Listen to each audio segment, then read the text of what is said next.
ఆ దేవుని యొక్క సహాయం లేకపోతే ఎప్పుడు ఏం చేయాలో, ఎప్పుడు ఏ విధంగా నడవాలో నీకు ఏది కూడా అర్థం కాదు.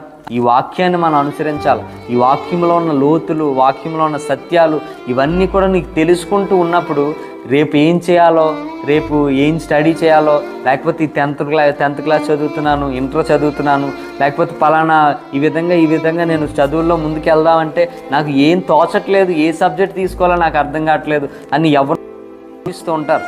వాళ్ళకి ఆలోచించడానికి ఆ భయం అనేది కారణం అవుతూ ఉంటుందండి. కానీ దేవుడిని నమ్ముకునేవాడంట విశ్వసించేవాడు కలవరపడుడని వాక్యం సెలవిస్తుంది. ఎవరు కలవరపడు? విశ్వసించాలి, దేవుడి మీద నమ్మకం ఉంచాలి. దేవుడిని ఎవరైతే నమ్ముతారో, దేవుడి మీద ఎవరైతే ఆసక్తి కలిగి ఉంటారో, ఆయన వాక్యం మీద ఎవరికైతే ఎక్కువ ఆసక్తి, ఎక్కువ ఇంట్రెస్ట్ అనేది ఉంటుందో వారు ఎప్పుడూ కూడా కలవరపడరండి.